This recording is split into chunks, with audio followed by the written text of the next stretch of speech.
Morning. അപ്പോൾ ഇന്ന് നമ്മൾ ഇതിൻ്റെ ബുഷ് ഓറഞ്ചും തക്കാളിയൊക്കെ വിളവെടുക്കുന്നതും കാണിക്കുന്നുണ്ട്. അതുപോലെ തന്നെ ഉപയോഗിക്കുന്ന കമ്പോസ്റ്റ് എങ്ങനെയാണ് വേർതിരിച്ചെടുക്കുന്നത് ഉണ്ടാക്കുന്നത് എന്നൊക്കെ ഒന്ന് നോക്കാം നമുക്ക്. അപ്പോൾ ഇതേ എൻ്റെ ബുഷ് ഓറഞ്ച് എല്ലാം പായ്ത്തിട്ടുണ്ട് കേട്ടോ. ഇപ്പം നല്ല മധുരമാണ്, വെള്ളം കലക്കാനുണ്ട് ഏറ്റവും ബെസ്റ്റ്. പിന്നെ ഇതിൻ്റെ തക്കാളിയൊക്കെ വിളവെടുക്കാൻ റെഡിയായി നിൽക്കുന്നുണ്ട്. ഞാനിതുപോലെ ചെറിയ ചെറിയ ഡ്രമ്മുകളിലാണ് കേട്ടോ കൃഷി ചെയ്തിട്ടുള്ളത്. എന്ത് പാത്രം കിട്ടിയാലും അത് നമ്മൾ കൃഷിക്കായിട്ട് ഉപയോഗിക്കുക. വേസ്റ്റാക്കാനുള്ളതൊന്നും ഒഴിവാക്കി കളയേണ്ടതില്ല. ഇതുപോലെ കുറച്ച് മണ്ണും ചകിരിച്ചോറും ചാണകം പൊടിയൊക്കെ ഇട്ട് കഴിഞ്ഞാൽ നമുക്ക് നല്ലൊരു ഗ്രോ ബാഗ് പോലെ നമുക്ക് ഉപയോഗിച്ചെടുക്കാം. ഇതിൻ്റെ കമ്പോസ്റ്റ് കണ്ടില്ലേ, എന്തോരം പുഴുക്കളാണ് ഇതിലുണ്ടായിട്ടുള്ളത് നോക്കി. ഇതിപ്പോൾ വേസ്റ്റ് ഇട്ടുകൊണ്ടിരിക്കുന്ന ഒരു ബയോബിന്നാണ്. ഇതിൻ്റെ മുന്നത്തേത് ഞാൻ നിലത്തൊരു ഷീറ്റ് വിരിച്ചിട്ട് അതിൽ കമ്പോസ്റ്റ് വളവും അതുപോലെ തന്നെ അതിലുള്ള പുഴുക്കൾ വേർതിരിച്ച് അത് ഇതിൽ തന്നെ ഇട്ട് കൊടുക്കുക ചെയ്യുക കേട്ടോ. ഇത് കണ്ടില്ല, ഇതെല്ലാം കൂടെ കൊട്ടി കൊടുത്താൽ ചൂട് തട്ടുന്നതിനനുസരിച്ച് പുഴുക്കൾ അതിൻ്റെ അടിയിലേക്ക് പോകും. നമുക്ക് മുകളിൽ നിന്ന് അതിൻ്റെ കമ്പോസ്റ്റ് വാരി വാരി എടുക്കാം കേട്ടോ.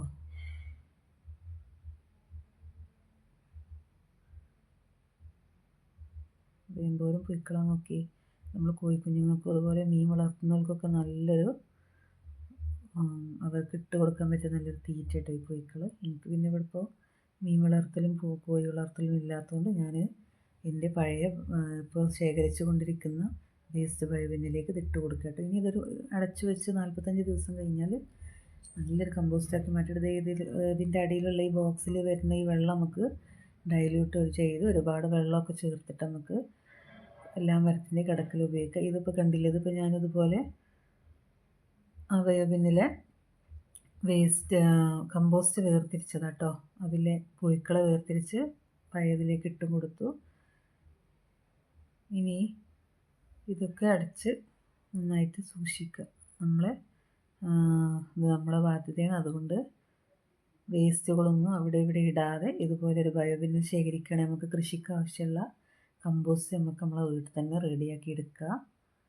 പൈസയൊന്നും ചിലവില്ലാതെ നമുക്ക് കൃഷി ചെയ്യാം കേട്ടോ.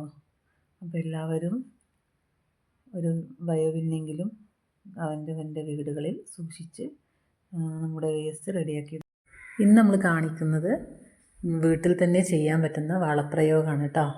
ഒരു 10 പൈസ ചിലവില്ലാതെ നമ്മളെ കൃഷിയൊക്കെ നമുക്ക് വളപ്രയോഗം ചെയ്യാം. നമ്മളെ വീട്ടിൽ വരുന്ന പച്ചക്കറിൻ്റെ എല്ലാ വേസ്റ്റും വെച്ച് വളം എങ്ങനെ ഉണ്ടാക്കിയെടുക്കുക എന്നുള്ള ഇതാണ് കാണിക്കുന്നത്.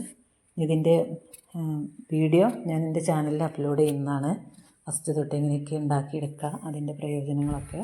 കണ്ടില്ലേ, ഈ വളം വെച്ചിട്ടാണ് ഞാൻ അതിൻ്റെ കൃഷി ചെയ്യുന്നത്. ഇഞ്ചിയൊക്കെ കണ്ടില്ലേ, എന്തുമാത്രം വന്നിട്ടുണ്ട്. ചെറിയൊരു കവറിലാണ് നട്ടിട്ടുള്ളത്. അതുപോലെ തന്നെ ഒരു പാത്രങ്ങളിലൊക്കെ തക്കാളി തൈ കണ്ടില്ലേ.